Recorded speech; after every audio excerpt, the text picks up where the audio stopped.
Welcome to Sunday Night Spaces with AltJake and George, live on YouTube. Hello, everybody. My name's George. Welcome to Sunday Night Spaces for February 15th, 2026. We have a lot to cover tonight, so there's not going to be a major introduction. My partner, my friend, AltJake. How's it going, my friend? Hello, everybody. Yeah, no, this is going to be, I was trying to put everything together for this show. I'm like, man, this is a heck of a week with having the AEW Grand Slam yesterday. Woof, man, they just went right into it. Looks like say hi to a few people in the chat that we see here. Looks like you and Kumi is ready. Lifetime of Wrestling's fired up. Oh, I like this. This is good.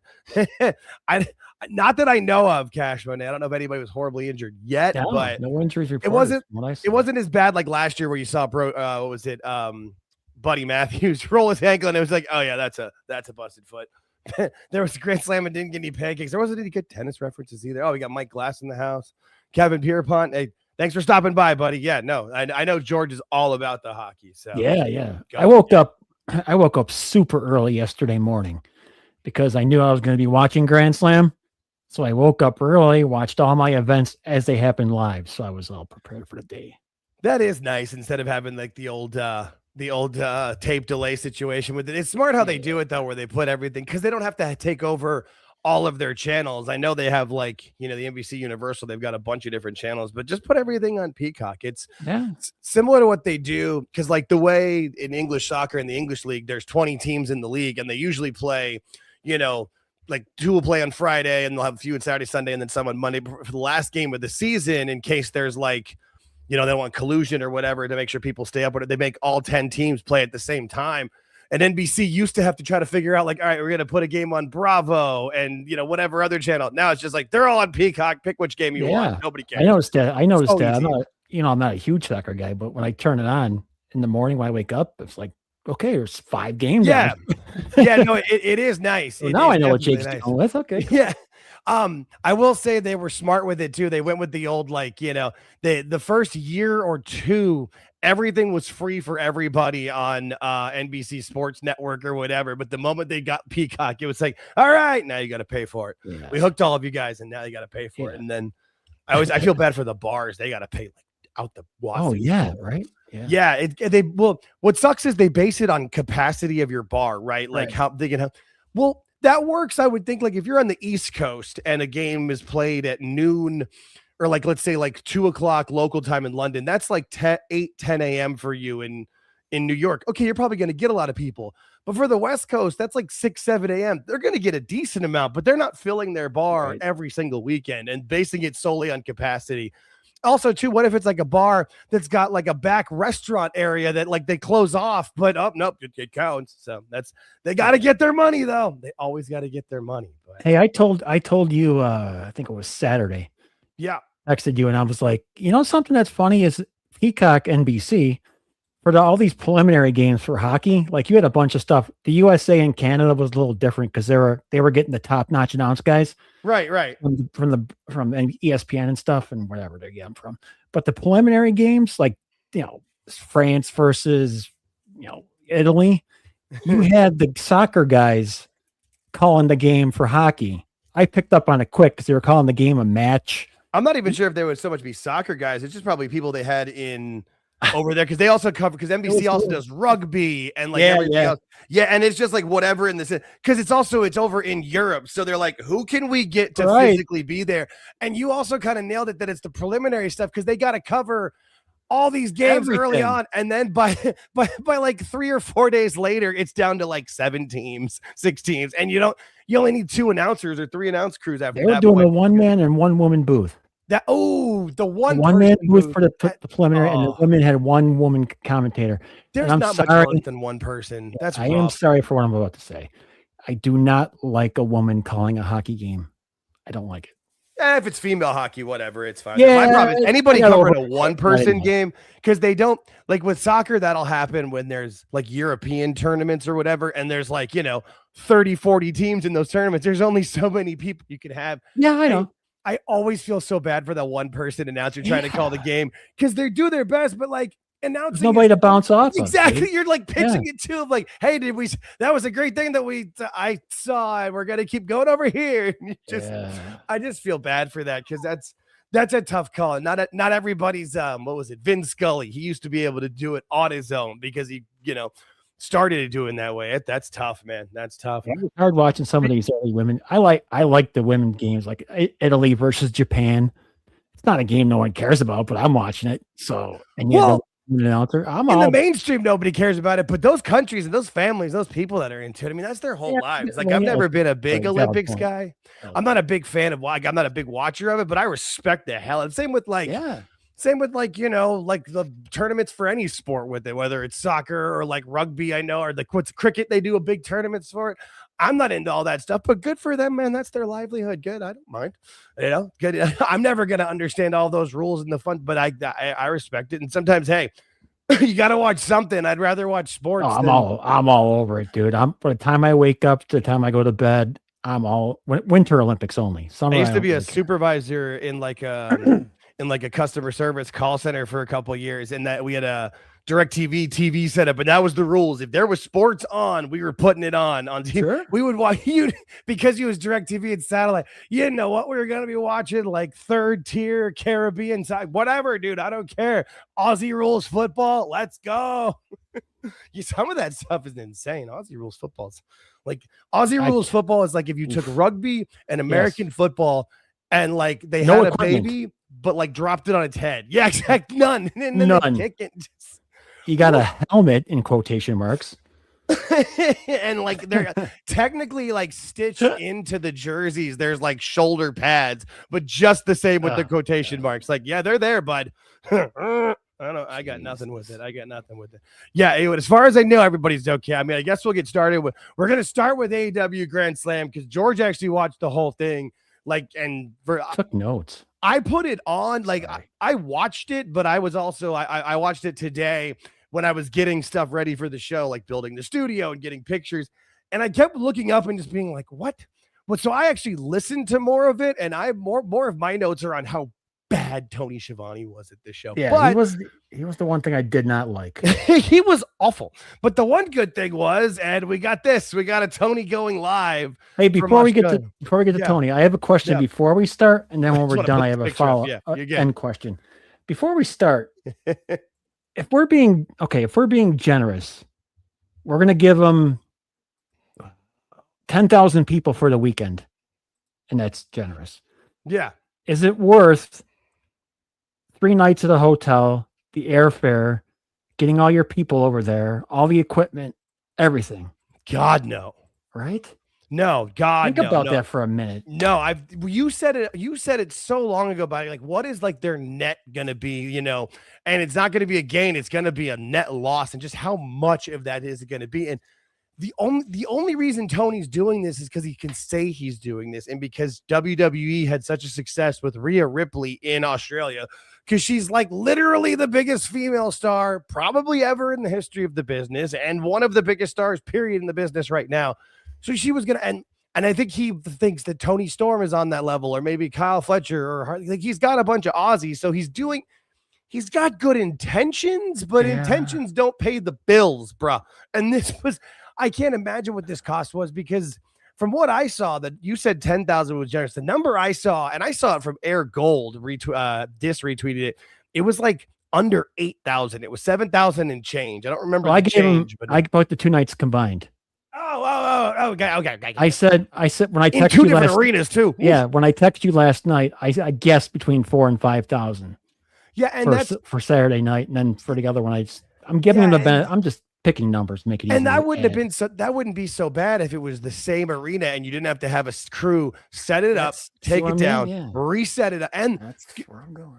I wonder if maybe, and whatever he's paying for, so he either paid to have somebody, they set it up Saturday, took it down Saturday, set it up Sunday, took it down Sunday, or they had 2 different things set up and one set up, you know what I mean? Like, I don't know.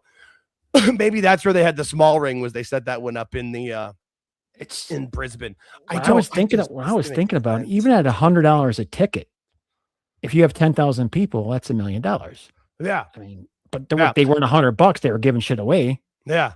Yeah. And no, my glass put WWE held their show at a stadium. Yeah, AEW tried to. That's the thing is Tony just wants to respond. He's like, oh, you did it, so I'm going to do it. Like, because again, he's got nothing original. So he's got, and of course they went, oh, well, we're not going to sell at the stadium. They went to the arena, which is where all the problems started with them. And it just continued. I don't know why he's got this need to do this with it. Like, I understand London and Wembley, and London makes a ton of sense because London is easy to get to from just about anywhere in Europe. I mean, if you can, because there's a train from Paris to London through the tunnel, through the English Channel, and then literally if you live just about anywhere else in Europe, you can get to the Gare du Nord station in Paris right away. Like, it's easy, like it's cheap too. So it wasn't that hard for them to get people into Wembley, whether it's the arena or the stadium. But Australia is literally the exact opposite. Right. It's isolated. It's impossible to get to. The only smart thing was they were in California. Maybe, make the flight a little easier. But you're not getting in people. Like, I mean, I know that you can have people from Asia vacation into Australia, sure, but not enough to pay for the. I don't. As far as I know, I was doing some math last night, and I wanted to bring it up with you, and I'm like, holy crap. Yeah, I was going to say it's got to be bad. I can't imagine the numbers. Oh boy. But Tony was nice enough to go live before Collision. I was surprised. Yeah, no, I don't. The thing is, now here's my question. Was there what they did last year where he's like, hey, 2026, we're coming back. Did he do that this year? Or like, we're coming back in 2027? Or did they silence him? Like, no, we're not doing this. We're not guaranteeing it again. We might if we have a good number, but do we know? You will listen and find out. Oh God. Okay. Damn, I let us in. All right, here we go. We got Tony. We got the volume up. Perfect time, Tony. By the way. Perfect time. He has somebody that listens to the show. And look, you can see in the glasses, he's doing it himself. All right, Here we go, Tony.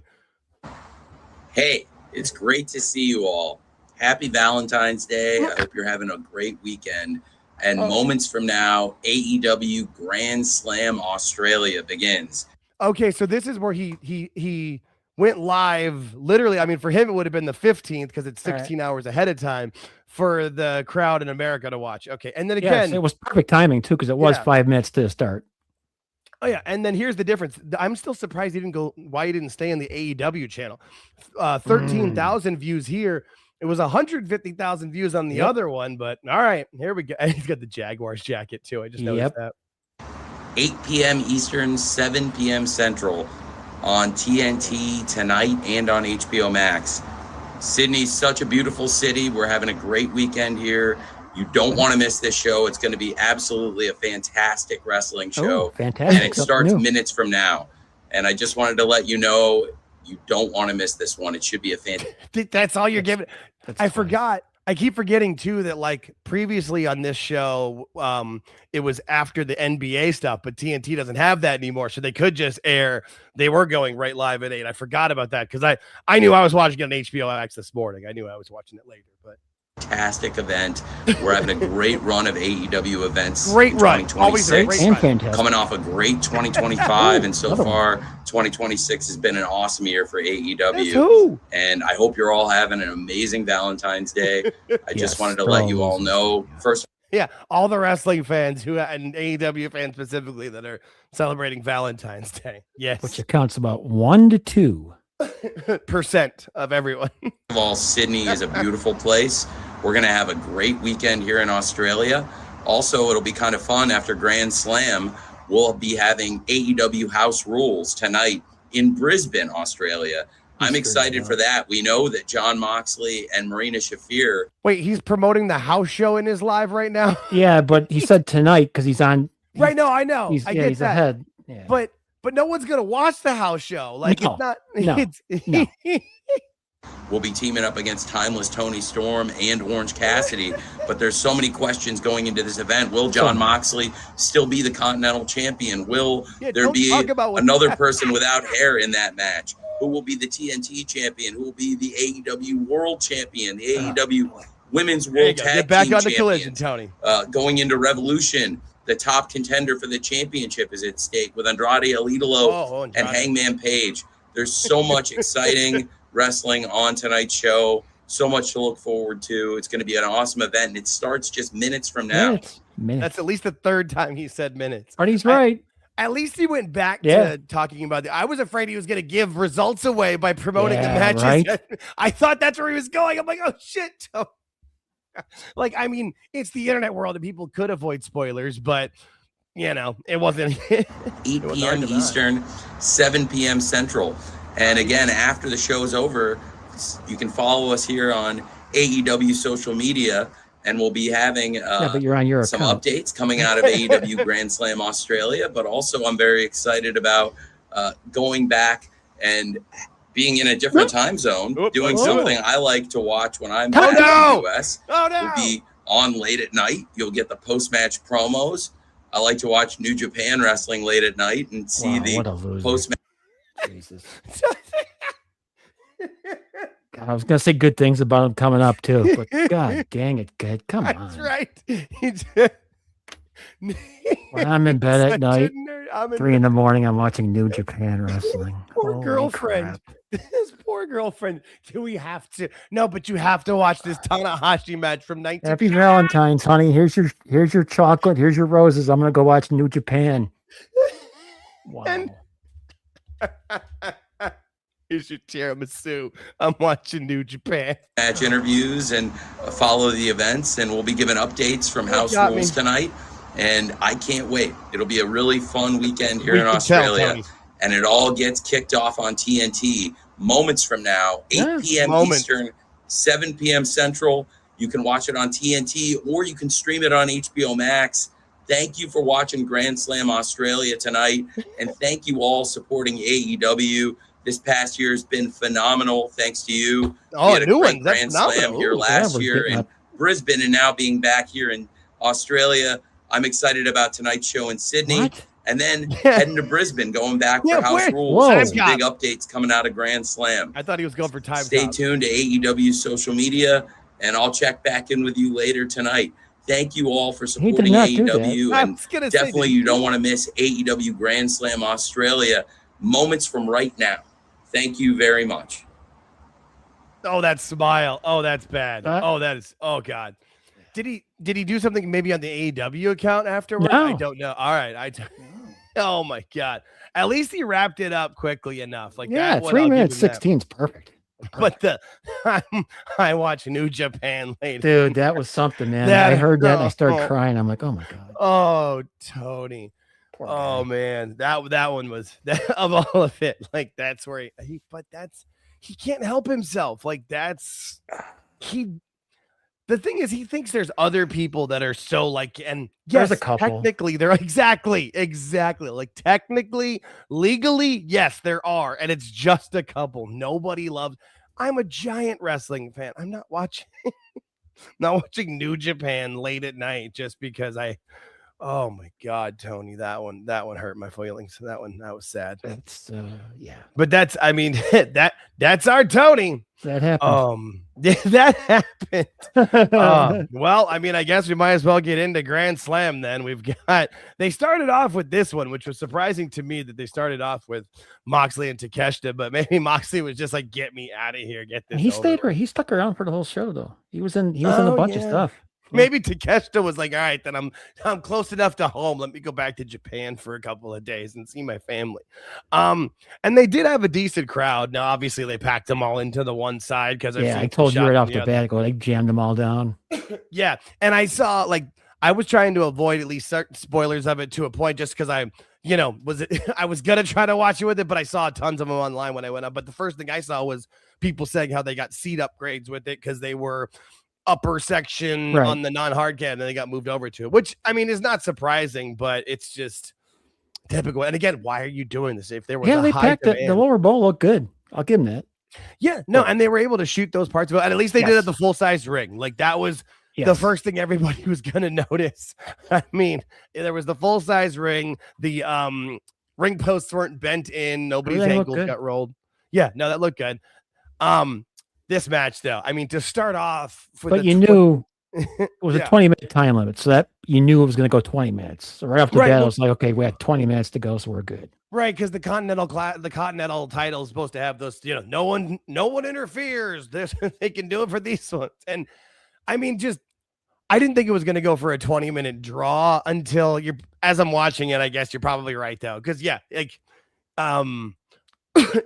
Moxley wasn't going to do the job to Takeshita. That just wasn't going to happen, even though he should. I mean, if it's not yet, why not now? If not now, when? I don't know. I mean, the crowd wanted it. The crowd wanted it. Oh, absolutely. Takeshita to win. But just then, this is where I first noticed Shivani just being overly obnoxious. Like I know you're supposed to put over the baby faces and be pro baby face, but like the way he was glazing Moxley, like give up. Moxley's a handsome man. Look at how Jesus. He'll never give up. His resiliency, his strength, his ring knowledge, like just quit glazing all over it. It was something. It got embarrassing. It really did. Like, I don't know. They announced they had the woman from Collision do the announcing. I don't remember her name. But she announced like 5 minutes left to go in the match. Yeah. And it seemed like it was more than 5 minutes, but they were at least announcing it, which was cool for me because I didn't mind that. Yeah, no, there was a point pretty early on this one where I just stopped really caring with it, but it was also like, you knew what was going to happen with it. Well, and Takeshita's just been. Yeah, the crowd came alive when she announced 30 seconds to go because they were hoping Takeshita was going to win. When it ended in a draw, the crowd was disappointingly quiet. Boo. Yeah. And I will give Moxley credit for one thing that he did. And I caught it right off the bat and I wrote it down. He went to the referee. He said something to the ref. The ref then said something to Take. Take came over and gave him another maneuver at the end, and the crowd was happy and they went off from there. That happened after the match was over. But Moxley realized the crowd was fucking pissed. Yeah. So. Well, and then they had that like face that they faced off at the end and they kind of fought. Yeah. That was Moxley's call on the fly. Well, I mean, he knows what it's like when he feels hate, and that was like real. Because I mean, especially like again, I understand why they did what they did in Mox, but just starting off with this one just made no sense. Like, especially when that you had this match coming up next. I feel like maybe start off with that, get the crowd into a fun mood. I don't know. But that would have been a better starter. I agree. Especially, I mean, because even though this one ended technically with the baby faces, I don't know. It just would have been a better way to do it in the sense of it. But Moxley's got a Mox. But I wasn't surprised with it in the sense of how they went with it. It was stupid, and the fans booed. And you were right though. Mox did make that move to have them. Yeah, they made the crowd happier. I guess. Yeah, people didn't just immediately leave. So. Yeah.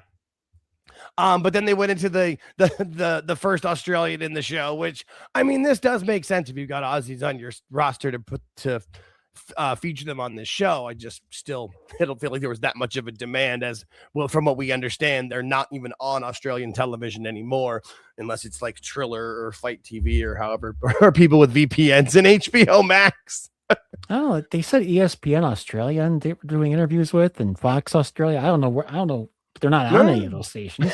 It's weird. It was weird. They were referencing it all night, doing interviews. And I'm like, well, they're not on the channel. Yeah, as far as I understand, but maybe they were doing local promotions with it, trying to sell tech.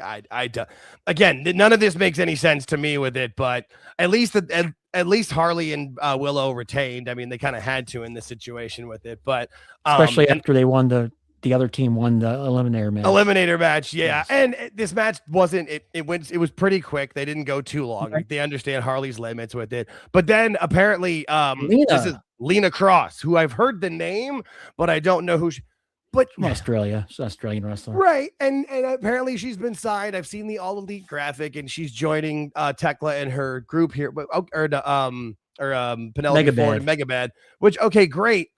But why wouldn't she join to help them win the match as opposed to coming out afterwards? Does that make any sense to anybody? Like, I get it that you want Harley to retain in her hometown, but her home country or whatever, but it just seemed weird to do this the way they did. I don't know. Especially when she came out, her and Megan Bain were like staring daggers through each other.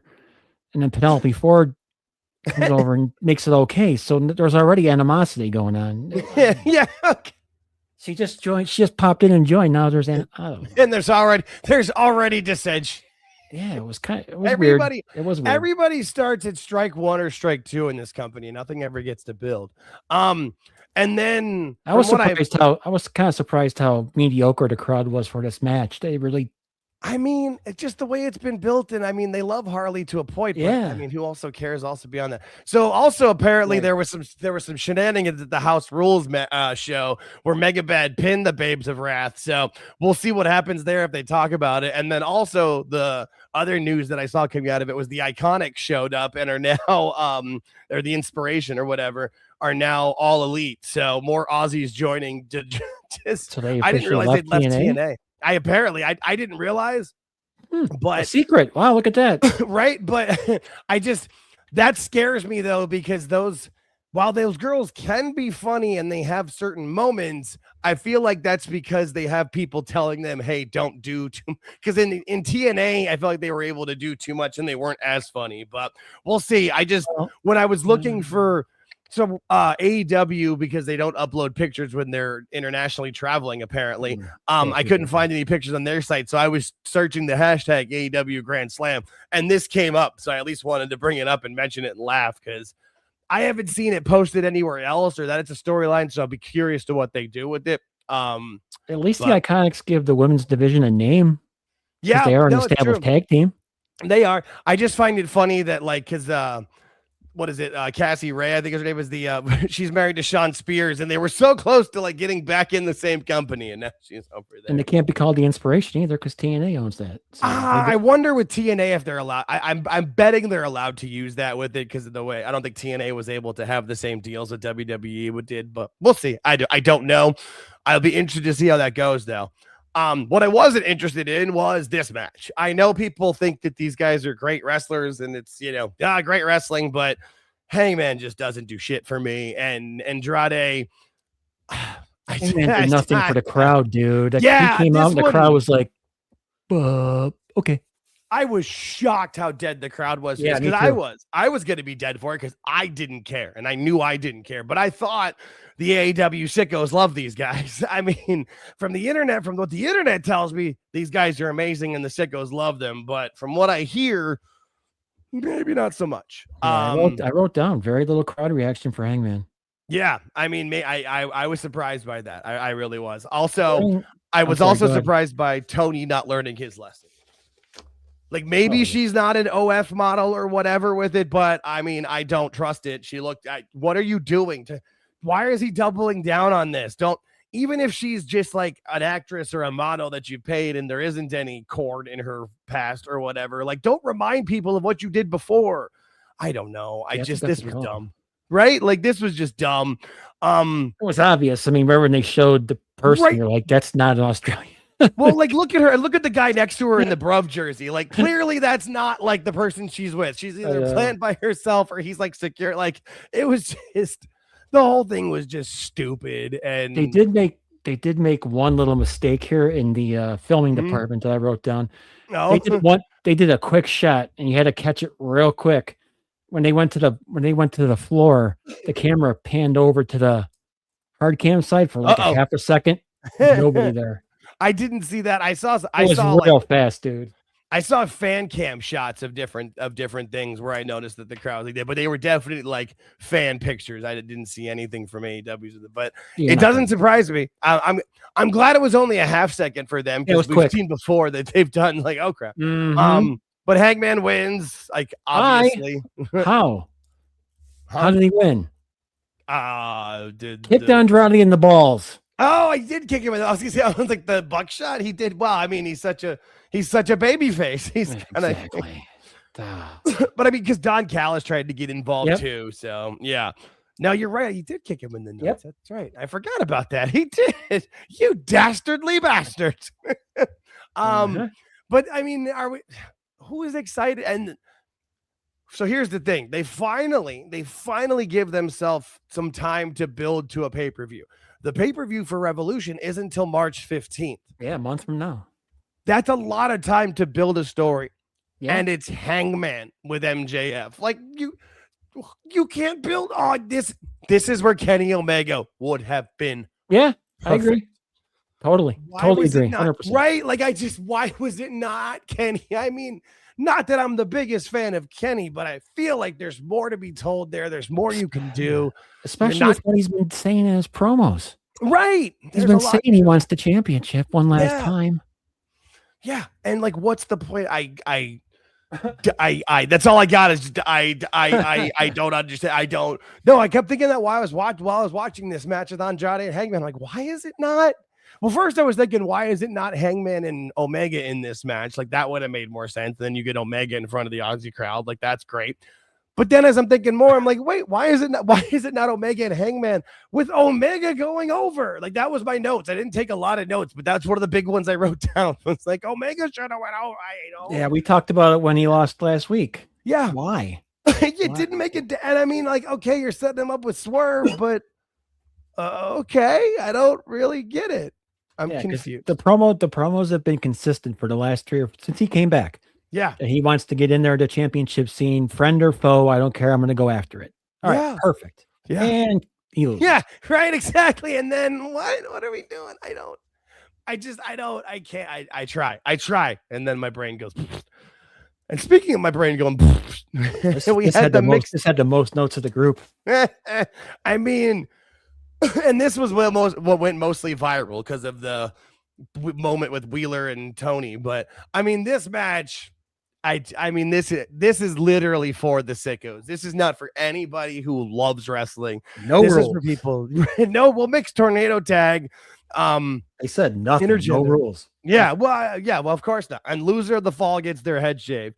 And we might as well get into the initial thing right from the beginning of the big spot, which was so hard to find a picture of. Everything's videos of it, but I did find one of Wheeler Yuta pile driving Tony Storm into a table outside the ring. I cheered, except for that she came back. No, here's what I wrote. I heard that awesome. Yuta pile drive Storm. Now I know from past stuff that she's going to come back later on, probably near the end of the match.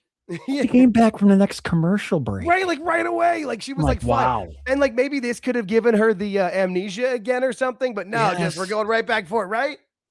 That's where I thought they were going to go, dude. I did too. I thought maybe this was like because this was one of the first things I saw as a spoiler. And I thought maybe there's going to be a rewrite. Like, hey, maybe they realized we've made a mistake. We're going to go back and redo it. But nope.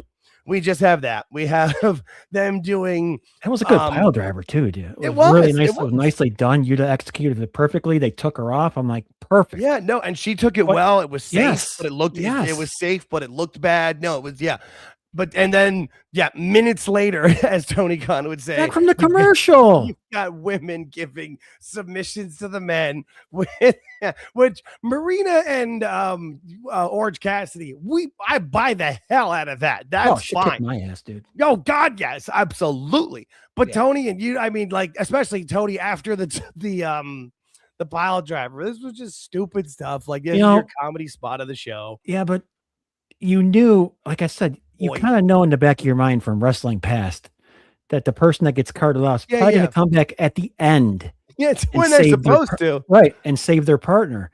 Yeah. So I had gone outside for the commercial break, and I'm like, she's going to come back at the end of the match. I'm like, perfect. So I sat down, and she came back at the end of the commercial. I'm like, wow, that okay then. Stupid. Yeah, no, if you'd have like taken a bathroom break or went out to smoke or something and didn't know, you would have never known she was pile driven. For God's sake, strange time. It was. I was, the whole thing. But I mean, again, good pile driver, safe, well done. But at least it did come down to Yuta taking the fall and Yuta getting his head shaved. I did think we talked about it before, where I thought there was a chance that it could have been Marina, and I think that would have worked for her and her character, but. It always seemed like it was going to be Yuta. And then again, Mox gets to be the baby face. Yeah, they did the full baby face move, dude. Yeah, because Yuta tries to run away. Yeah, Yuta runs away. Moxie grabs him. Tommy's got to go in there. Him and Marina are both in the ring. They get their head. He gets his head shaved. Yeah, no, and Mox being the baby, you've got to do, and especially, and like Mox doing that, whose character was like, never eating his, paying his dues or never getting his comeuppance, but you have to. I don't, but you do. Good for thee, but not for me. Like, what the hell? No, that was dumb. Like, and again, Mox being a babyface. we've still never gotten a reason other than he was resilient in a match and cut a rah-rah promo. That is literally all it ever was. But now he's got this. Now the whole team's going to turn babyface because now Yuta's a babyface. I do like that they left Yuta with the skullet. Like that was yeah. That was good. Like if you're going to do it, leave him with the skullet. Give him credit. No, give him a lot of credit for doing it. I give him credit for doing that. Yeah, no, I mean, he does seem like a genuinely decent person from what I've seen. Like he's a Philadelphia kid. Like, you know, he's when the Phillies had that playoff run, he bought tickets and was like in the nosebleeds because I got no problems with him as a person. I just like the character and what he's done with it is just and what they've done with him. He's been the only heel. He's been the only heel that gets actual heat during the match. Like he got it during the match a lot. People booed him a lot, which I like. Right. But shout out to the audience right now. We have over 30 live viewers on our YouTube right now. As far as I know, that is a new record for live viewers at one time. Thanks, guys. That's awesome. It really like that kind of stuff really makes me happy. It's like, oh, shit, we're doing pretty well with this. I have a lot of fun. Thanks. Shall we say great, fantastic, awesome? Yeah, great. It's phenomenal. Why fantastic. Yeah, no, that's but yeah, we appreciate it. Thanks everybody for hanging out. We do this show every single Sunday at 8:05 p.m. Eastern, where we talk about everything under the sun that we want to. We've got our Thursday live show at 9:30 p.m. Eastern, where we talk mostly AEW Dynamite, where we review the entire show, every segment. So we watch the show so you don't have to. You can also catch me live every Tuesday on Toon Wrestling on the youtube.com/@Toon Wrestling on Toon You Talk Wrestling with my buddies Dis and Awful, where I believe this week we're going to cover the Wrestling Observer Awards, which I have seen very little of purposely because I want to react to you guys live on that this Tuesday at 8 p.m. Eastern. That should be a lot of fun. But yeah, we're going to do a promo since we have over 30 concurrent viewers right now. That's awesome. We normally don't do a collision review, but they normally not occasion. In Australia and shaving people's heads. And I even told you, I'm like, well, we'll start with that. If it kills the audience, we'll burn through it. But people are hanging out and staying and laughing about it because that's, hey, AEW is a tough slog sometimes, but if you can laugh at it and enjoy it, we have our fun. Yeah, the only booking mistake of the night was here, I thought this should have been the main event. I mean, because after this match was over, a lot of the crowd left anyway because there were a lot more empty seats. I get having your champion go last. I understand that. However, no, I'm with you because there was that thought that like Brody King could win and was good, but we all knew he wasn't going to. Right. No, yeah, you're probably right because the more I think about it, some of the notes that I had of the main event was the crowd is dead and they were worn out from the ladder match, which should have been the main. I mean, you can't blame them. This is their boy, the hometown hero. Like everybody loves their hometown guy, especially places like Australia or Scotland or places that are smaller knit communities. You know what I mean? In that sense of it. And so, like, of course he was going to be, and that's why I thought they should have done last week, this week. Like, he should have been beating Tommaso Ciampa. That's my brain put it into it. Dude, I like that, Ciampa. I thought that was, that's awesome. How my brain, there's my dyslexia coming out for you, Ciampa. But that's like, he should have beat Ciampa in Australia. It's like, because they said he's going to get like the hometown heroes welcome. Okay, maybe if they started the show with him, like, having a title celebration, okay, but that's not what they did. It just didn't make any sense to me. Like, I don't know. And then to have this match. And I mean, like Mark Briscoe's a babyface anywhere on the planet except for this match in this situation. He was still trying though. I'm like, nope, not gonna work. Yeah, you're right.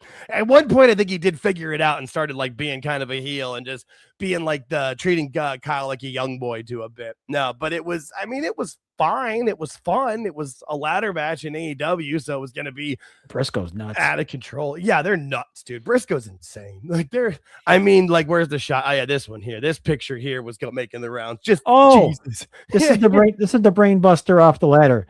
This is where I wrote down it should have ended right here. Yes. He gives him the brain buster, goes up and gets it, but they had to go 5 minutes after this. Yeah, and they had to do like the push off the thing spot. There was no need to go any further after this. There were and honestly, there was a point before that where they probably could have ended it and would have been good, but it's AEW, so you got to do that one extra shot one time. Okay, fine, I get it, but yeah, you're right. Like this one should have been it, but and because you knew Kyle was gonna win, like that was the thing. Like, you know, I mean, they weren't doing this for him to lose. It wasn't a Vince McMahon special, but So when Fletcher gets busted open, he gets busted open during a commercial break in the picture-in-picture. I wrote that down. That was interesting to me. Weird timing. The crowd loved the dude, which was obvious.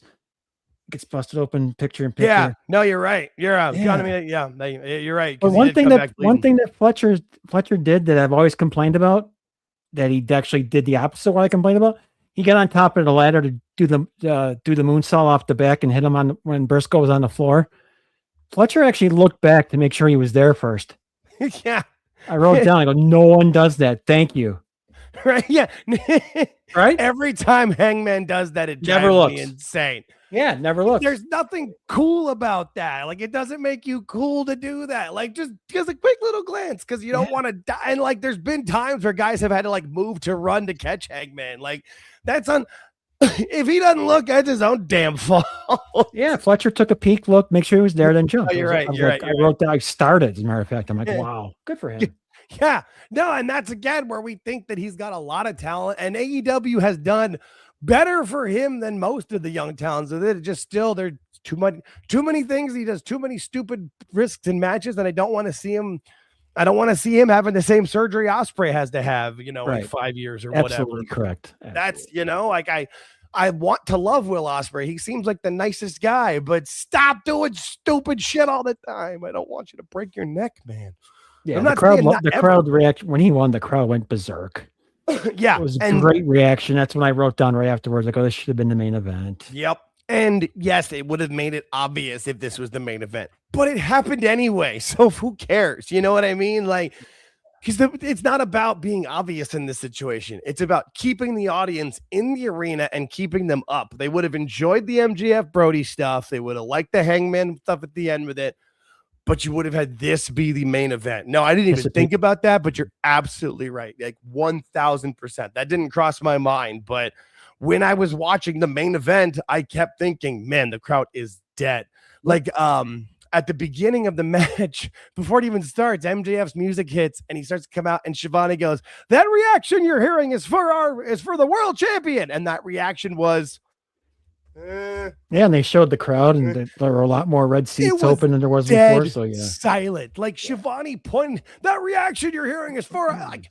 And by the way, I'm watching this on HBO Max today. You can't tell me they couldn't have piped in some fake crowd noise between now and then, even for the so that I don't. Just, yeah, there was some editing going on during the show, I noticed, but nothing major that I could tell. Yeah, there was too much silence. And that specific moment where they just made Shivani look like an idiot. And then there was a couple times in this in the beginning of the match where Shivani, and I don't know if maybe Excalibur was like taking a piss break or something, but Shivani's like saying things, talking to himself. And at least once he kicked it over to Excalibur, and he didn't say anything. And then Shivani like closes the loop, and then Excalibur starts calling the match. I don't know what was going on there, but I wonder if they had mic problems. That's it. You're right. No. You're absolutely right. I forgot that did happen because I paused it and replayed. No, because Excalibur comes back, but he comes back kind of sounding like this. That's okay. You're right. Yeah. No, you're right. George, this is why I like it. This is why we're a team, because I'd have forgotten that. I'm still getting used to having a full-time job again. No, like Excalibur comes back and he sounds like this, and then all of a sudden, then he comes back into it from there. But you're right. No, that's exactly what it was. And I think Shivani tried to kick it over to him to see if he could answer. Actually, scratch that. At least in that moment, Shivani was being a professional. He tried. Hey, you back? Nope. All right, I'm going to close the loop. Yeah. But I still can't help but laugh at him. Of that reaction you're hearing is for the live crowd. Crickets. And I mean, this match was fine. Like, this match was what it was. I like the ladder match, though, dude. I'm sorry. Oh, after yeah, no, ladder exactly. match, I was done after that ladder match myself. And like they're trying, and you could see them trying to do things to get the crowd up, but they just weren't. I mean, look at the crowd behind MJF in that bottom shot. They're like, meh. Yeah, sure. Like there's no. Brody did a great job of selling that knee injury, though. I'll give him that. It was pretty good. No, Brody. I like Brody. I think he's a talented guy. I mean, obviously, with them getting the chance that they don't want, that somebody doesn't want, whether it's Tony or WBD going in Australia, like that's, Brody's got something with the connection with the crowd. But I never expect him to win this match. It wasn't the time yet for him. I did not, especially after winning the eliminator match. Exactly. And But this is one of those things where what they do with Brody moving forward, you know, how do they move him into that main event? Exactly. They're not going to do that. Here's what scary part. Yeah. I mean, because obviously he's got a baby face following, so you probably want to keep him as a baby face, but I almost feel like he should just murk Bandito and go full on heel and be what Kenny Omega called him last week, the most dangerous man in AEW, and just murk people. And then I don't know. I want to see something. That's what I wanted. Because Bandito came out when he was in the sleeper or whatever the hell it was. Yeah, and tried to get Bandito came out for inspiration during this match. So yeah, and tried to get him to run in. I don't know. I do think there could be something with Brody King, but the problem is it's just going to be the same follow up as always.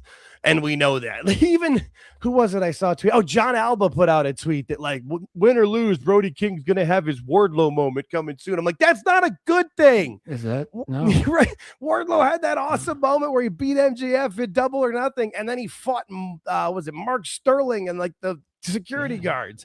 And I think it was 10 power bombs later. And yeah, right. So instead of security guards, what's it going to be? Ice agents? Whoa, it'll be the same thing. It doesn't make a difference. I forget if Dis or Awful or Beards made that joke, but it's the same thing. And Brody King will be right where he's always been, because that's what everybody does in this company, especially big guys. Tony Khan doesn't know how to book big guys, and we'll see it moving forward with it. But MJF wins with his Turkish hair plugs. Man, when he sweats, you could really see like the line of that hair coming in there. Good look. No, it is very much. MJF went to get his diamond ring, and the ref caught him, so he wasn't able to do that.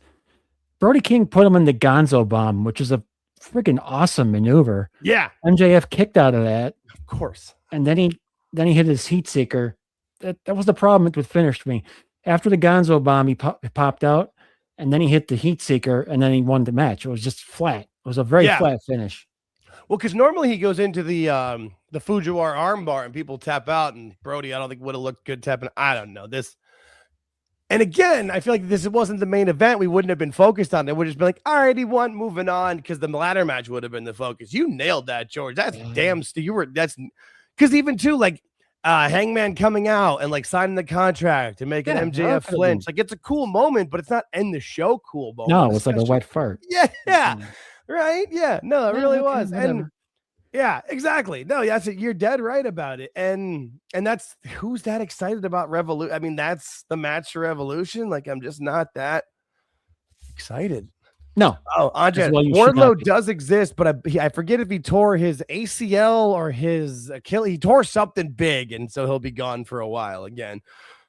At least that's what he says. I don't know if maybe he just like, yeah, I tore something. I'm going to go home because no one can book me right. So I have my ending question for you. Yes. What's up? So other than 2.5 hours being a bit long, I can understand why they went 2.5, so I'm not going to complain about it too much. Right. I thought the show was very good. Because it flowed. Now, there's a question as I lead on here. I thought the flow was very good. I thought everything worked well. None of the matches went too long. There weren't a lot of kickouts like there normally is. And I was like, okay, what's the deal with that? Why is this happening? Is it because during Dynamite, there's too many cooks in the kitchen? Or is Collision have too many cooks in the kitchen? Or is it taped to live?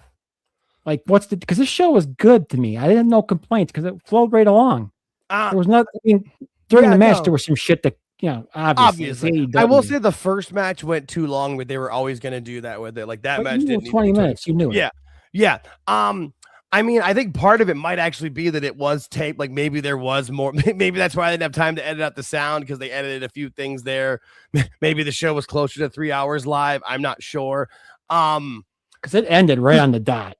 There wasn't, and there wasn't a lot of like the stupid backstage stuff that there is in the show. And I think that's really where the flow comes in, because those things kill the show a lot. Because a lot of times they'll go too long, or they'll be stupid, or they'll do what they do a lot of times where it's like, we'll have 3 of them before the main event or whatever, like where they got to load in stuff. And it's like, I don't remember what happened in the first one because I've seen 3 now. Or there's like those weird long promo segments or whatever with it.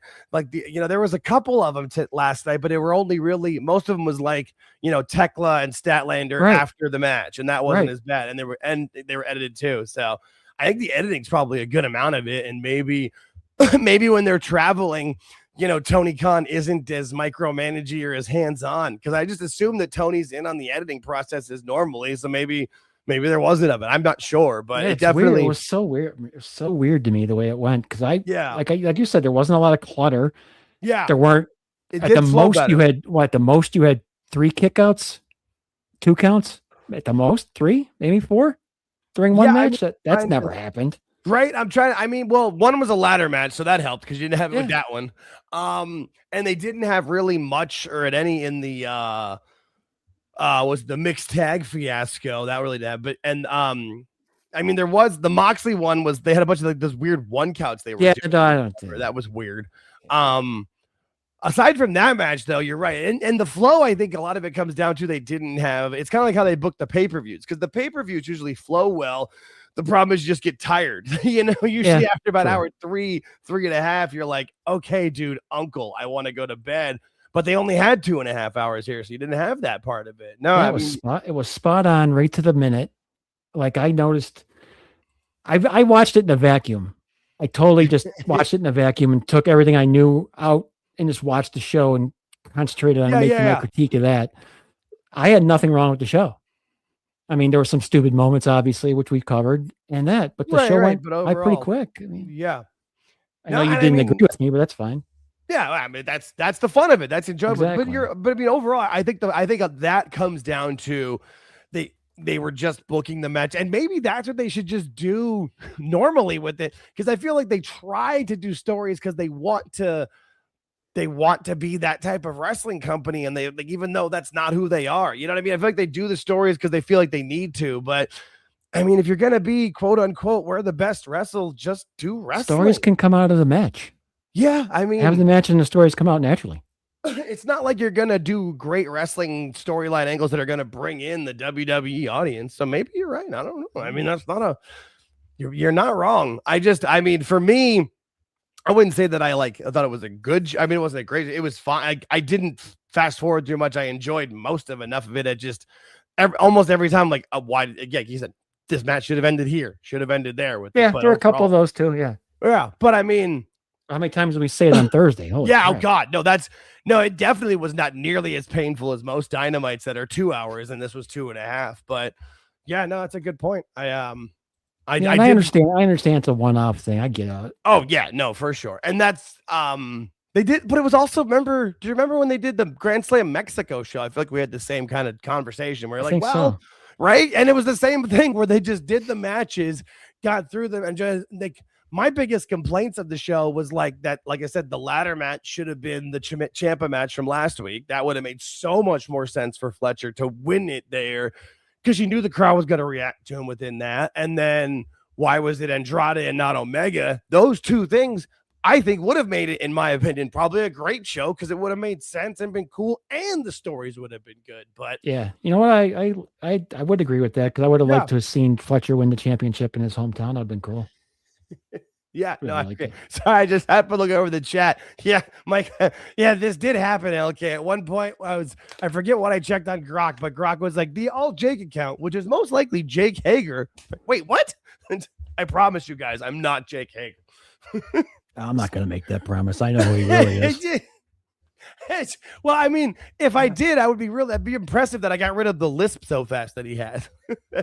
I just have all the people. I mean, I was going to say I'd rather be Jake Roberts, but probably not.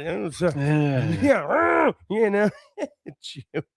Jewish Jake Hager. Heavy on the ish. But, I mean, overall, it was fine. It was a fine show in the sense. I didn't hate it. It's AEW. That's the thing. I get that. I'm getting that more now because people are getting more attention on our live Dynamite reviews, and then I'm with the on Toonie Talk. You're like, oh, you're an AEW hater. I'm like, I don't hate anything. I just give my opinions of it. Sometimes I hate Tony Khan's decisions. This was far from a hate. Did. No, for sure. No, I for most of it, what I enjoyed with it, and it was. I give critiques of where I think if you'd have done a couple other things, it would have been better, but it wasn't like I hated watching it. I enjoyed it with it, but overall it was fun. I won't be watching Collision anymore though. No. I can see enough highlights through X and we're good from there. But I did it for the show, folks. I did it for the show. Yeah, no, you got good notes for it too. I was happy with it because you picked up what I either saw and forgot or missed because I wasn't paying super close attention to everything with it live. But yeah, anything else we wanted to get into? I mean, we want to do some WWE before we get out of here. But is anything else you want to talk about AEW?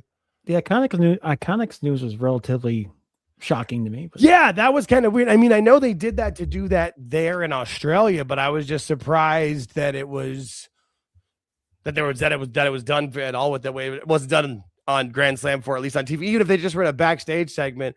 I mean, good for them. They're both Australian. That's good for them to do that there. I guess the women's tag division is that. I mean, like you said, they are a name. They do have a decent history with it. It would make sense for them to be. We've been saying who would take the titles off of Harley and Willow. It didn't make any sense. Them, I could see happening. They could be heels. They could be, mean girls. I could see that working. Yeah. I just didn't realize they'd left TNA because I thought they were gonna. I thought they were gonna be a big part of TNA because TNA is starting to see some actual growth. I mean, I watched Impact this week, but I had it on the background when I was doing some other stuff, so I didn't pay too close attention. But I heard that they've gone up like 50,000 viewers each of the last 2 weeks. That's not something to shake a stick at. That's a pretty damn good number for them. From what I didn't see this week's number. I was just gonna say, I'm not sure if they've released this week's yet. Let me see. Usually it's Monday. That's what I was just thinking. Yeah, but I'm surprised it's usually 2 days anymore. They knew they were gonna sign the Iconics. Why didn't they just do it on the show that was on TV? Yeah, no, especially if they were going to do it with that way. I have no idea. That doesn't make any sense to me. That's why when I first saw the thing, I was like, oh, this is AI or this is a joke or somebody's messing with it. And then I saw the All Elite icon. I'm like, okay, they actually did. And it doesn't, I mean, I get doing it in Australia, but why not doing it on TV, on television? I mean, maybe they'll have no, they won't. I was gonna say maybe they'll have a plan and they'll see something cool on Dynamite, but they did a house show with maybe 3,000 people at. Maybe, possibly. I don't know. Yeah, but good for them. Good for TNA and good for the Iconics. I'm sure that's a big paycheck for them. I don't know. I just get scared because they are funny. I think when someone else writes their material and they act it out, I feel like their own written material is a little weak, but we'll see. But yeah, WWE, we didn't do a recorded episode this week because, as we've said before, Jake got a full-time job, so we got to figure out these schedule things. We'll figure it out and get there. And luckily, this week wasn't that big for WWE in the sense because they're kind of building to Elimination Chamber and then for WrestleMania. But there were a few things. I did love this. I loved how Raw started with Punk and AJ walking in and Becky walking past and in the background being all Becky's mad. Great. She's fantastic. She can do no wrong.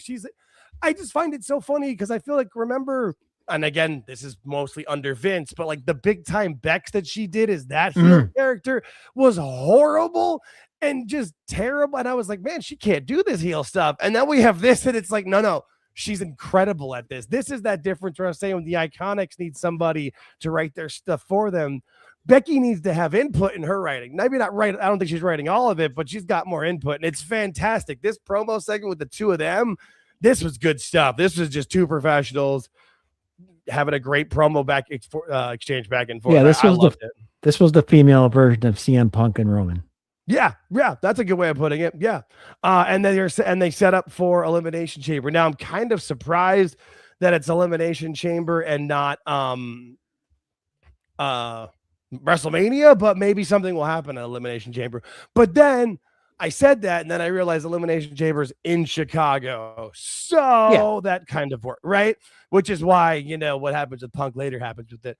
But this is cool. I like that for it. Good for AJ. And also, you think there'll be a winner at Elimination Chamber, or they have a DQ? I doubt it. I would think there'll probably be some sort of shenanigans for WrestleMania, unless maybe they want to have like some sort of triple threat or four-way at Mania because they like to do those for Mania. But we'll see. But this is to get her on the card in Chicago. I do think they'll have they'll have like even if they have a schmoz finish, they'll still put like an 8 to 12 minute match on, which I feel like that's probably great for AJ of like get your feet wet back with a singles match, and Becky's like perfect for her. That's why they had Becky wrestle Maxine and Lyra, so Becky's a pro, so that makes a ton of sense to me. I agree with Mike that her reactions are a little over the top, but that's what makes it the best.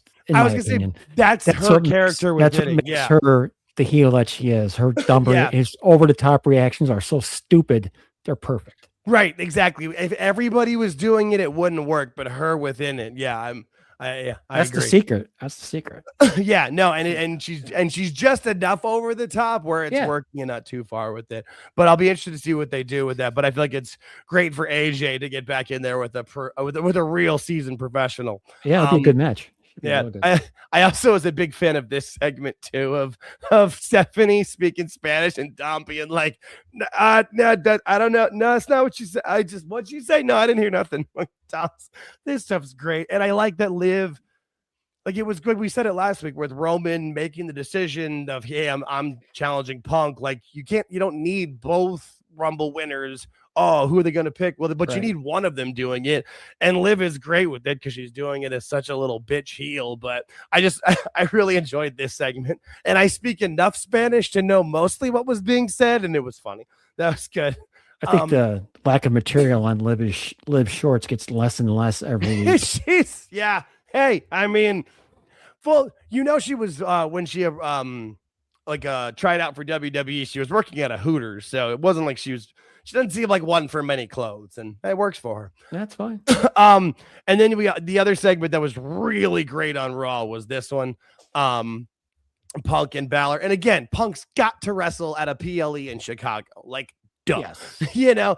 Plus, I believe it's going to be his first time like wrestling in the United Center since like the return of he returned to AEW or wrestling there. And then that was where the Survivor Series thing was when he returned. So, I mean, talk about a crowd being hot. Like, I feel like they're probably just going to have to start. They're going to have to start with that or end with that, I feel like. But with the two chambers, I don't know. Oh, that's I didn't think about that until just now. I did as I said it. Like, as I was saying, I'm like, fuck, where are you going to do that? That's going to be tough to figure out. They got the women's chamber to start, you would think. Oh, my God. Where do you put this? You either have to put this main it. Yeah, right. The men's has to main it, I would think, especially with the lineup that it's going to be. Oh boy. Yeah, maybe you go women's, then this one, but then you have like it's going to be the two chamber matches, and then Punk, Finn, and AJ, Becky. That's probably the whole show. Is those four? You might be right. Yeah, might be right. So I feel like so go women first, and then second. Yeah, and then I would go women's. Punk, Finn, AJ, Becky, men's probably. See, I went women. Yeah, which could work too. But I honestly feel like no matter what, I mean, because WWE's smart enough not to have to go too long or too crazy. The crowd should stay up for all of that. You've got Chamber, two people from Chicago, men. Yeah, that's interesting. Yeah, they're not going to end the show with Punk. No. I don't. They're gonna end the Punk. They're gonna end the show with the Chamber. I just thought of it as I said it out loud. Like literally, you heard me think about it out loud. I'm like, oh shit, what are they gonna do? But hey, those are good problems to have. Exactly. Could be right. There could be much worse problems to have in your life. You're gonna have a problem. That's all. Jesus, what are we gonna do here? Oh my God. Oh no. But and I like this too because again, like obviously, Punk's gonna win. Duh. But you get to have him wrestle with Finn. Finn's a good hand. They can have a, Finn could win technically. There's that, but obviously he's not gonna. But do you end the Judgment Day here with this match? That just came to me right now. Maybe you end him in the Judgment Day there. I kind of feel like the Judgment Day probably ends at Mania. Like like through. I don't know though. Like or maybe there's just like another reiteration through and like maybe it's just like Liv and Dom stay in the Judgment Day and move forward or maybe Liv. I don't know. That's a good question, man. No, when you say it out loud, I'm like, because it's one of those things that whenever it ends, we talked about it last week with Zeus, where like it's done. It's already gone so much longer than any of us expected to, and done so much better for everyone involved. It's just, so there is merit I could see of maybe keeping it, like maybe, maybe Raquel and Roxanne take it over and they bring in new people. You could do it, or just it would probably end. But I feel like with Mania and Liv having a title match, it stays through then, but maybe at Mania, like Raquel and Roxanne turn on Liv and don't help her beat Jade or Stephanie or something. I don't know. There's a lot there. And what's good is any of what I just said, I could see them making it work, and any of it making sound like being done well. And that's cool, because a lot of times you're like, well, it's got to be this or it's got to be that, or God, if they do this, that's terrible. And all of it was like, well, I can work with that. I could see that. That's the only person who didn't get something out of the Judgment Day was Carlito. Well, no, he got a paycheck for a year. So yeah, he did nothing but play video games. Right. He sold t-shirts, got a paycheck, and he seemed happy with it. So good for Carlito. Yeah, the Judgment Day has been one of the most surprising things in wrestling in the past few years. If you guys are in chat and haven't hit the like button, please do so. Yes. That's one of the ways to support the show for free. Yep, the like button, hit subscribe if you're not subscribed, and then the little the heart or 100 signs or fire emojis or whatever, those things. It all tracks those things, and as far as we understand, all of that helps the algorithm. We don't really know for sure, but it all seems to do well. But yeah, and we're still over 30 live viewers consecutively here with it. That's a lot of fun for us to see. That's we're at 27. We started the show with 27 likes. Our 27 likes. Our high is 28. Nice. I'll take that. Turn to 28. So there you go. Yeah. No, all right, man. I really appreciate that. That's fun to see. It really is cool to see a little community growing here with this. With just again, like we said, if we had 2 or 3 people going with it, it was cool. But now we've got over 30 hanging out and liking it and enjoying with it. And we're getting so close to super chats, so we're going to figure out how we're going to incorporate those. So it'll be a lot of fun. Another good thing from Raw that I thought was, at least I should show, was Natty beating the crap out of Maxine. I like Natty. I do. I think this is fun. I don't think she's going to have a major crazy run or whatever, but this is what she should be doing. She's just like the locker room badass, and don't F with Natty. So you have, even though I don't like it, you have to have stuff in the middle of a show. Especially you can't have your top stars. Especially with a 2.5 hour Monday show and a 3 hour Friday show. Yeah, you're absolutely. You have to have stuff in the middle. I mean, you guys have to understand that. You have to have people. You have to have mid card talent. Yeah. You have to have opening talent. You have to have enhancement. You have to have all this stuff to make the show work properly. And it's one of those things too that I am not going to not everything is for everybody. There are certain things where, clearly certain things are not for me, but if other people are liking them, great. If you're at a show, you need a chance to go grab a beer, hit the bathroom, everything else. What I did like, and you saw it coming a mile away, was, Javon Evans was going to have a mystery tag team partner. This was great. This is setting up. You're going to have El Grande Americano versus El Grande Americano at WrestleMania, right? That's where that's going, and loser unmasks. That's where that leads. You would think so, yes. Which, I mean, and when you step back for 2 seconds and think about it, Chad Gable versus Ludwig. Well, yeah, I'm okay with that. Those are 2 great athletes that can wrestle. That's fun. But I like that Javon Evans gets to be part of this. It's what we said when he was back in that AAA show months and months ago. It was at Triple Mania, where he was the only NXT talent brought out with the AAA crowd. Just everybody loves this kid. He's the Ferris Bueller of wrestling, man. And just for the record, when you look at this picture, this is what it looks like when the place is full and the lights are. I'm not making fun of AEW because they did the best they could. Not at all. But when you have the lights, when you have a full house, you can turn the lights on around the arena. You don't have to be dark. And you do. And why wouldn't you? You should enjoy that. Boast in your glory. That's why. What was it like? Through parts of 2024 and early 25, when they were in their hottest, almost every week they were saying, hey, this is our 37th sellout of 2024 or whatever. Of course, post that. When it doesn't happen, you don't have to say anything about it. Be happy with what you've got. And that's where I've never had a problem with Tony being happy when he's done well. My problem with Tony is when he says things are great when they're objectively bad. The attendance is up. No, it isn't. And don't lie. I agree with that. But if he was doing he was doing it for a while. I don't know what happened. He started going to the smaller venues and then he stopped doing it. Yeah. I don't understand why. I think there's certain cities that maybe just don't have them as well. Like, you know what I mean? Like certain but I still exactly. I feel like you just go to the out area. We'll go to the out. Well, like what was it? Like what was it? Fishers, Indiana. That was the one. Like that's like you're not in Indianapolis because maybe they don't have that venue, but right out like Fishers is like 15 miles outside of Indiana. I went to a wedding there once. Like, and so maybe that's so go to those places. Like, yeah, it's not as glamorous to say, you know, I don't know, Abilene, Texas versus Austin, Texas. But if that's an easier friggin' venue, hit that venue, you know? I mean, they were just, AEW was just in California and they went to an 11-seat capacity building with 4,000 people. Yeah. And even that was Ontario. In California, it can fit 4,000 people. Yeah. We talked about that. Yeah. And that's even like NXT when they came here in Arizona in October. I couldn't go because it was in Prescott Valley, and it was Prescott Valley is not the fanciest, fanciest area, but it had the place with a 2,000 person venue they could fill. Like, you know what I mean? And they filled the venue, and that's what you go for. A packed house is gonna look better. A smaller packed house will always look better than a bigger one. You put 4,000 people in a 5,000 seat building and put 4,000 people in a 15,000 seat building. It's which one's going to be better on TV in the world? Yep, absolutely. Yeah, no, and that's when the upper bowl can be full. The upper bowl can be full. Yeah, no, I like this though. This was fun. Obafemi just cutting these promos of just being like, "You're gonna see me murk everybody, and you're just gonna see me dominate. You're gonna see my strut, all that kind of stuff." I like it. It's fun.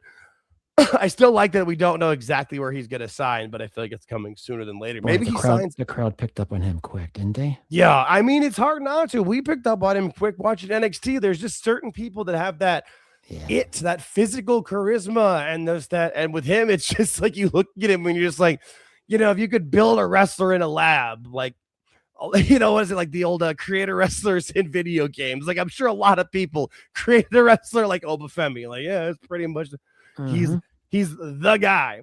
But the other big thing from Raw that I wanted to get into was that I was wrong. And I've got no problem being wrong. I was convinced and I was dead certain that the masked man was Logan Paul.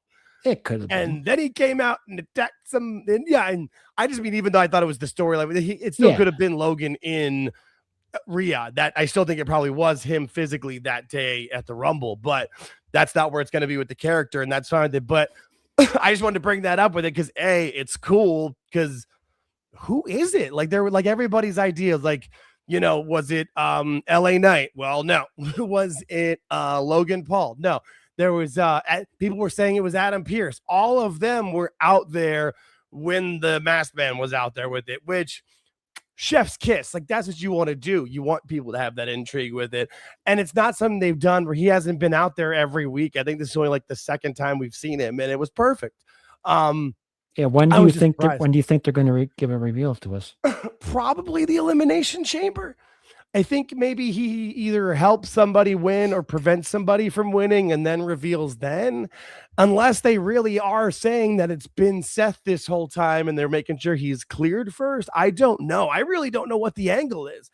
I had convinced myself of Logan Paul because I thought, like, play the super long game where, like, you don't have to see the masked man again. And then like 3 to 6 months from now, somehow it's revealed that it was him and Heyman, you know, trying to get rid of Braun or whatever. But I mean, I have no idea who, or even like the idea of like, oh, it was LA Knight and that's how he got Braun out of the Rumble. And then in the Rumble, he eliminated everybody else.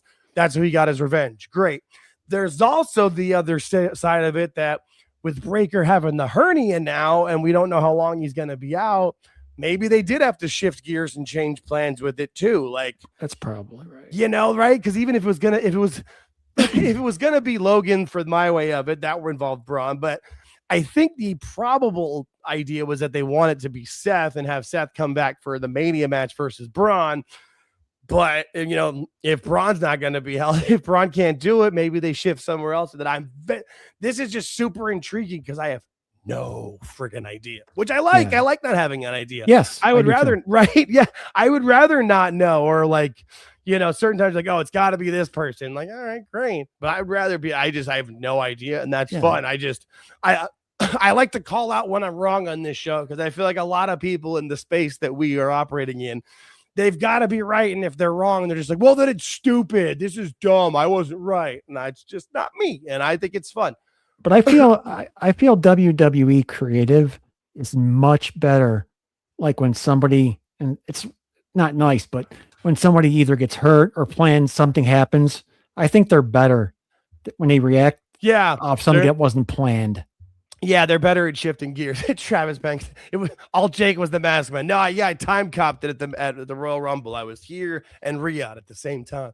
No, but that, and I think that's one of the things that I think Triple H knows that Vince was terrible at a lot of times, where he would have a one-track mind. Yeah, because he'd have that one-track mind, and if it went off the rails, everything was derailed. And Triple H has always been great about that. That's why sometimes, like, there'll be stuff that happens in the background of a vignette or whatever that matters, and some stuff that ends up not going anywhere because it didn't need to, but you never know when you're going to need something, especially these days, because, you know, it's not like it was where it's like, you know, oh, I got injured, but I can work through this storyline for a few months. And like now they're going to be like, no, go have the surgery. We could figure this out. And that's while that might derail a storyline and suck in the moment, it's better for the guy's health long term. Yes, you know, like absolutely. I'm sure Breaker, like, depending on what, probably could have, you know, if this was 30 years ago, could have medicated himself through Mania with the hernia.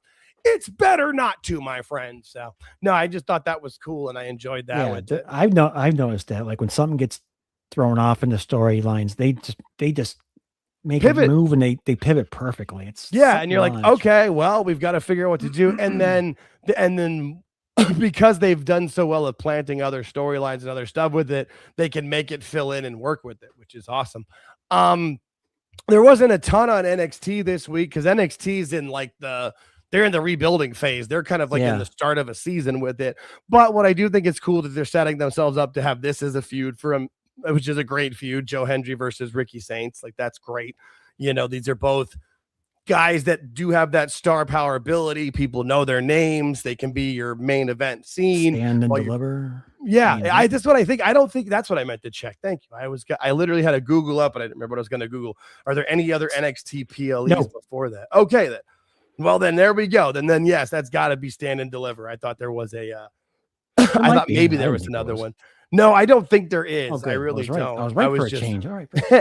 I don't think there is. I just was curious. Wait, hang on. Maybe they got something with AAA going. They No. So what they have is NXT Roadblock, but that's on a regular Tuesday, March 31st. I was like, oh, maybe bringing out all the Evolve talents coming up, and they're just incorporating new people into the storyline. Yeah, so it's gonna take a little while. But and that's fine. No, and that's fine. And you've got good stuff to have that building through, because you've got strong stuff here, and then you've got Sol Ruka and JC Jane on the women's scene.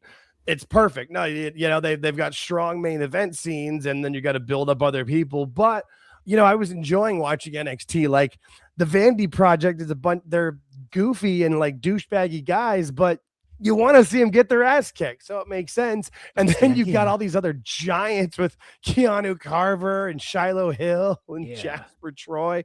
No, there's a lot of good talent to move forward in NXT, which obviously they knew that. Otherwise, they wouldn't have called up Javon, Trick, and Oba at the same time. So that was cool.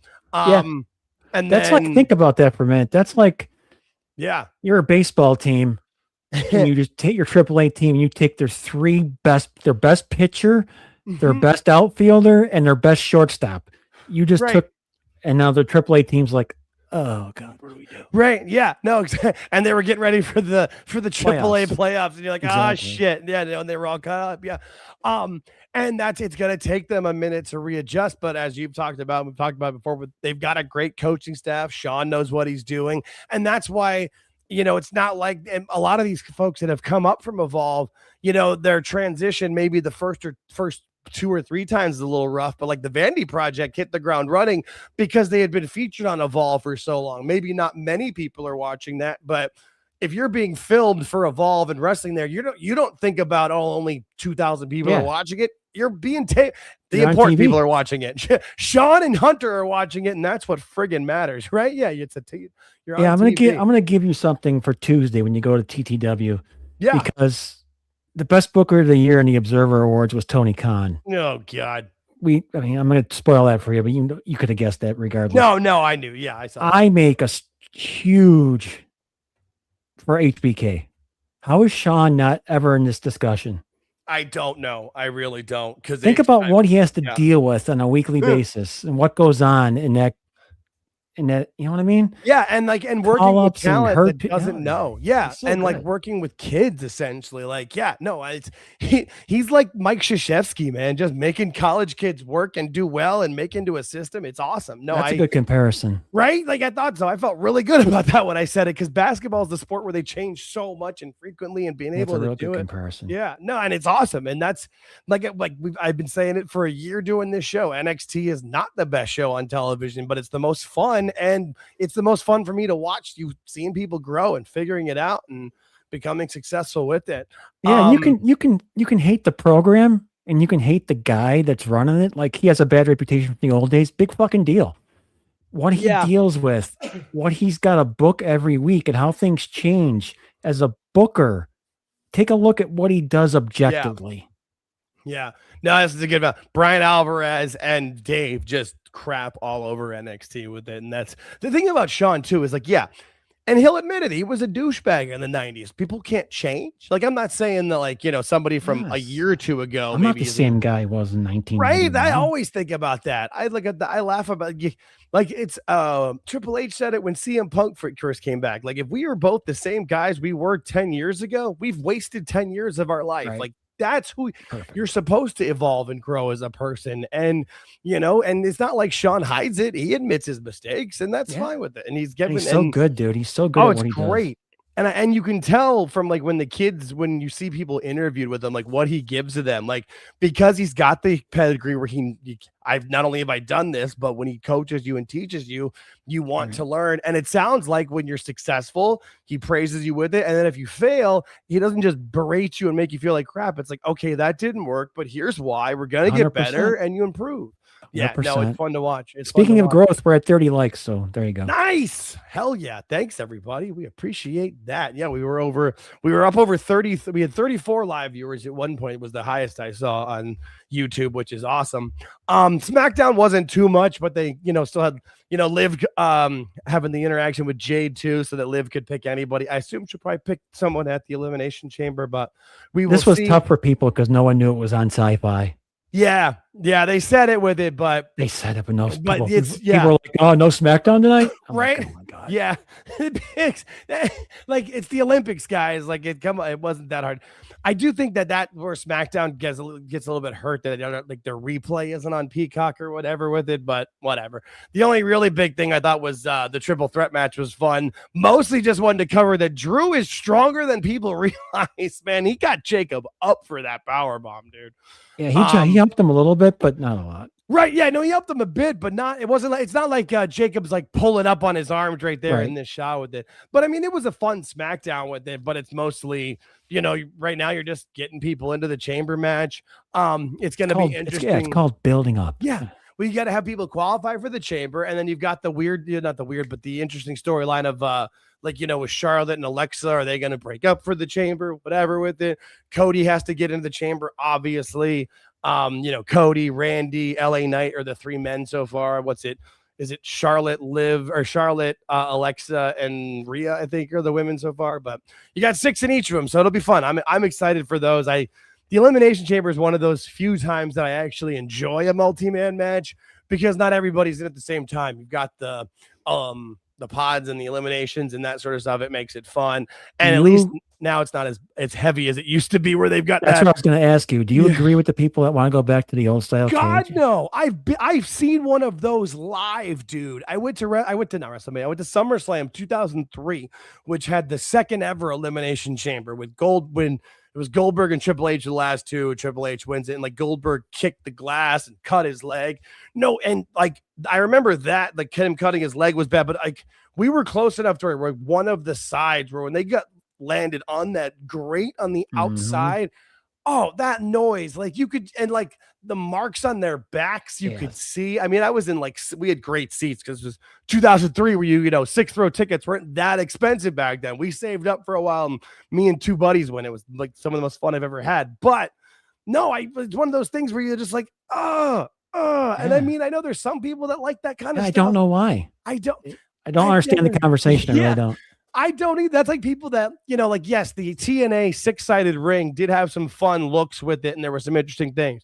Every person who ever wrestled in that ring said it's the worst ring I've ever wrestled in because it doesn't have the give. And so if it's bad for the guys' bodies, don't do it. Like like we've talked about it before, the whole point of wrestling is for it to look like it hurts without actually hurting, or, you know, not hurting that much, because you should be able to do it night after night. That's why a lot of what happens in AEW bothers me, because I'm like, that's not like, that just really hurts somebody. Don't really people. But that's, you know, that's me. That's us. That's what we. Yeah, I have a little end question for you on SmackDown. Yeah. What do you do with the Wyatt Six? What? I don't understand what's going on. I can't buy into what's happening. I just can't. Yeah, I mean, it's one of those things that it's them and the MFTs where, like, you get, I understand to have them feuding against each other, but like, they just continually to do it with it. Like the Wyatt Six is one of those things where, like, it connects on a certain level. Like when they first came back, there's a connection to certain people that loved Bray or the horror people, because there's people that love horror stuff. I get that with it, but it's just never really gone anywhere. I remember a couple of weeks ago we were talking about stuff with Chris Connor, and we were saying about, like, you know, where people might, you know, where, you know, if you have to like let some people go to bring some people up, and I mentioned them in the sense of just like it hasn't connected with it. But then in the chat there were people like, I love the Wyatt, and I'm like, there are people that love it and care. It's never fully clicked for me. There's been parts of it that did, but just as a whole, it just hasn't really for me personally. No, because you can't connect. You can't really connect to what they're doing. I mean, they're throwing those vignettes out there where everything gets all scrambled and shit. And you're like, yeah. And there was parts of it that were cool, like with the stuff when Bray first came back and when the Wyatt Six was first coming back, where there was like the QR codes, you had to kind of figure it out. That was fun. It's kind of like it's kind of like a TV show where, like, they've got a really great plan for season 1 and 2. And then they get renewed for time, and they're like, oh, like, I don't know if you ever watched the TV show Westworld on HBO. Man, the first 2 seasons are some of the greatest television ever. And then they were like, fuck, we don't know what to do. And like I watched season 3, and then I watched 2 episodes of season 4, and I gave up because, like, they just couldn't figure out what to do. I feel like the Wyatt Six is kind of in that realm of like, we're going to do this and get this to the debut. It'll be awesome. And then what happens when they debut? Oh shit, I don't know. And like, that's where they've been since. You know what I mean? I mean, they can't put them in like even in the mid-card main event scene. You can't really slot them in as a group. You can't. Yeah, and like if they're a tag team, which ones are the tag team of it? And I don't want them to have trios, you know, like, so it's just it's a weird, it's a weird mix and balance for them. And, you know, it feels like the MFTs almost kind of saved them, you know, almost accidentally, where it was just like, oh, well, we've got enough people that we can match these groups. Exactly. Once that's done, what happens? Bingo. And that's why they're going back to it already. Like they went back to it on Friday, and it's like, okay, but like maybe that goes through to Mania, but like, shit, really? Like how much more? I don't know how much more meat's on that bone. I picked it dry for me. You know, like some people eat like the weird ends of a chicken wing. Like I don't eat those weird parts of that. You know, I'm good. I've eaten what I'm going to eat. Yeah. It just seemed to me like the audience is there at times, and I see it live. I see it different. The live reaction's fun. It's cool. It really is fun to watch. Yeah. But then like, you realize you realize why it's fun to watch, because you're thinking about. Yep. Oh yeah. No, absolutely. That is exactly it. It's gone. Yeah, no, you're right. And that's the thing. Like even here, like Travis, like I'm a Wyatt guy. There's very much. Okay. You know what? I could see that. Maybe turn them fully heel because they, you know, because there is that connection with them, but maybe turn them heel with it. There's certain people. The crowd's not going to let that happen. Yeah. And that's I that like the weird idea, level. but the crowd ain't gonna buy that. Yeah, because the crowd want a Firefly and you want to hold up the lights. I mean, I get that. If I may or may not go to SmackDown in a month that's coming up here. I'm dependent if I have money or whatever. Well, with working now, and I'm pretty sure it'll start at 5:00 my time. I get off work at 4. It's going to be a tough thing to make. That's a tight squeeze. It is, but I'm debating it. I'm not. Here's the thing: is I learned my lesson last time with Raw. I'm not going to buy tickets till day of anyway, because let them set up the arena and see where I can get good seats. You gotta go for the show, dude. Yeah, I'm gonna try. I'm figuring it out. We'll figure this out. But if I go into SmackDown, I would shine the lights. I'm gonna try. I honestly saw the commercial on SmackDown this Friday, or like March 13th, Phoenix, Arizona. Oh shit, really? I was like, oh crap. All right. We'll talk about it privately. I'll get you there. Yeah, right. No, I just saw the commercial on Friday and wrote it down, so I'll figure this out. But at least it's at the arena close to me with it. Although my work's not far from the other place, but either way, but the point is, it's a SmackDown, and if the Wyatts came out, I would absolutely turn my cell phone light up and shine it. Like, that's cool. It's fun to be a part of. It's just like, it's just like the Seth song. Like, yes, he's a heel, but it's fun to be part of the audience, and whoa. And that's why if they wanted him to be heel, they should have changed the music. Like, it's just like Cody. Everybody likes to do the whoa. It's fun. Yep. It's part of it's call and response. People want to be part of the show. It's what is it? It's like Rocky Horror. Like, people do that for the fun of it. It's enjoyable, right? Yeah. Whether it's heels or faces, you want to be a part of the show. Like, especially with the money you're paying for things anymore. Like, shit, if I'm paying that kind of cash to go to the show, my ass is going, whoa, and, it's part of it. And obviously it's fun to be here because we're up to 32 likes now for a live show, which I'm very happy about. Yeah. So thank you, everybody. No, and this video's already gotten over 100, and it's got 104 total views. We've had at one point we had 35 concurrent viewers. These are numbers that motivate us to keep doing it. So we'll be back on Thursday at 9:30 p.m. Eastern. I will be on Toonie Talk Wrestling this Tuesday, 8 p.m. Eastern. Observer Awards, folks. The Observer Awards. That should be a lot of fun. I'm sure Awful's got a lot of funny things to say about that. And then, we'll be back here next Sunday, 8:05 p.m. Eastern Standard Time for Sunday Night Spaces. Please like, subscribe, share it with a friend or three. The subscribes and the likes from people that aren't as the more of the casual people or the fans are really, really important and really help with it. Every like, comment, and subscription helps. Anything else you want to get into before we get out of here, George? No, I just really want to thank everybody tonight. Yes. I was kind of wondering how the AEW thing would go over, and we weren't really too sure. So thank you. Massive success is the words I would choose. So Thanks for hanging out, everybody. We will catch you next time. Peace.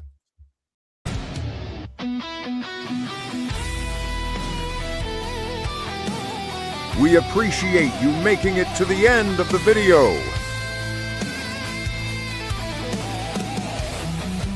Please hit the like button and subscribe if you haven't already. Thank you.